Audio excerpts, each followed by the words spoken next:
As a kid, Spider-Man was my favorite superhero.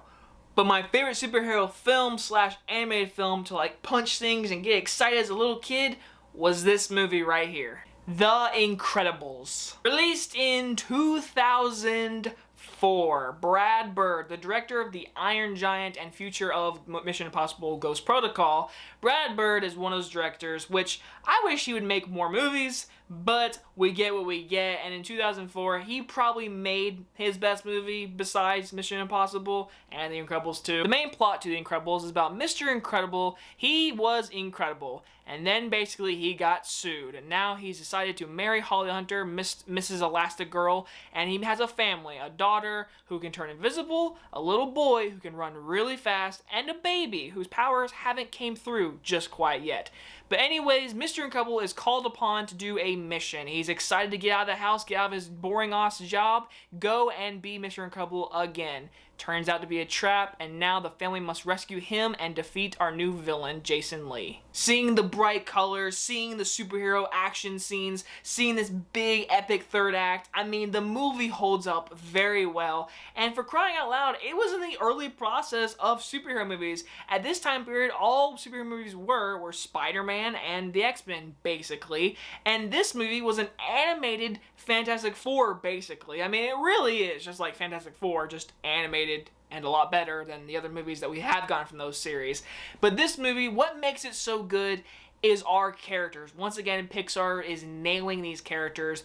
Mr. Incredible, he is awesome. You relate to him. Like, he used to be skinny, he used to be awesome, and then he gets sued after saving someone's life. And then he's got to go under protocol, he's got to go change his name, he's getting married, he's a family man, he's got a boring job, and I love how when he's at this job, whatever, the colors, it's gray. When he's not there, it's colorful. I love that. And he's trying to stay Mr. Incredible.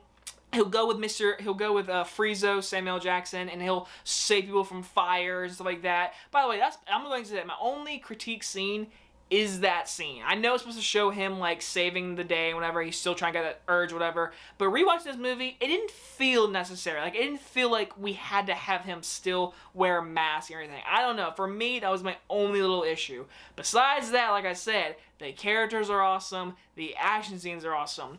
This movie is just awesome. Again, Mr. Incredible. As a kid, I would punch things. I would pretend to be him. I loved him. Heck, Elastigirl, Holly Hunter, love her. I love Holly Hunter first off, but she is so good in this movie. She's a badass female mom.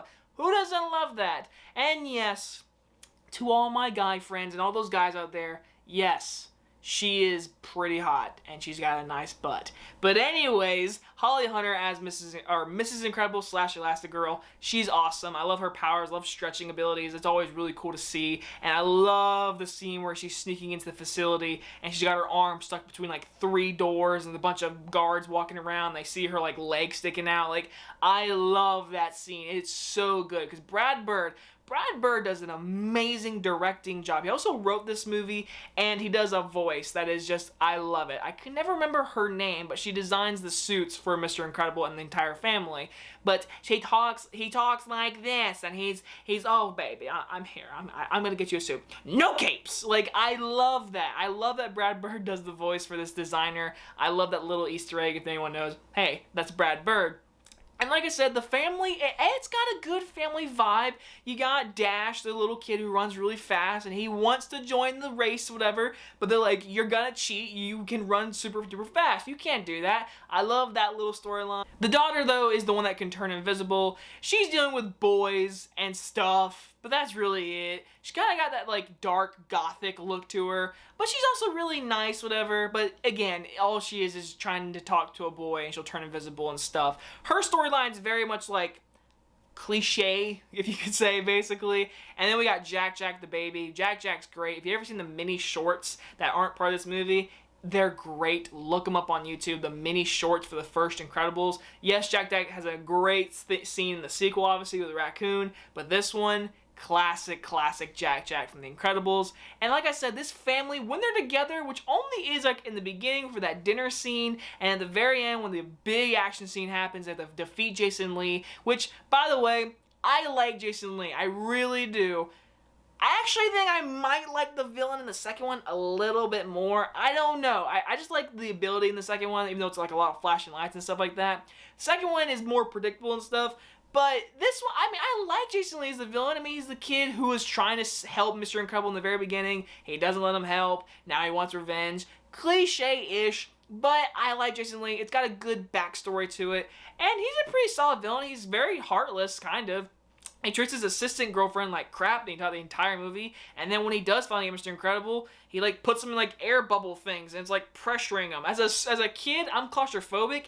That scene gave me like goosebumps every time, seeing those bubbles like go on his face and like pressuring him. It's I don't like tight spaces, so it's very But no, he's a cold hard killer. He kills like every superhero. They're exterminate, whatever. He's going through the laptop, whatever. He killed them, or as we think, because they do exterminate Mr. Incredible, but he's not dead. But either way, he killed all those superheroes. He's a killer. He's a born trained killer. And I like that. I like how Pixar was like, we're gonna kill superheroes. Heck, at the very end, spoiler alerts, they kill him. They kill the main bad guy. You shouldn't have worn a cape because the cape gets caught after Jack attacks him, and then cheek boom boom blows up. It's minorly graphic. I mean, you don't see anything obviously, but I mean, he does get sucked up, and then I mean, I love that with this movie. Again, as a kid, it's awesome. Watching it today, me, my mom, and my dad watched it tonight, and we can all agree it's got great action, great humor, great just LA noir kind of vibe-ish, kind of like the music, especially the jazz music, the theme of it, the characters, the action. The movie is solid. I'm going to give The Incredibles a strong A. If you've not seen the second one either, go watch that one too. Again, I haven't watched the second one as much as the first one, obviously, but the second one is a solid sequel. And I could see people and be okay with people saying they like the second one more than the first one. I'm okay with that. The second one especially has better animation. So watch the second one and watch this movie. But now, our next movie in the Pixar series. It's Cars. It's freaking Cars, guys. Come back for the next one if you want to, because it's not going to be fun. Hope you guys enjoy this review, and I will see you guys next time. Bye-bye, everyone.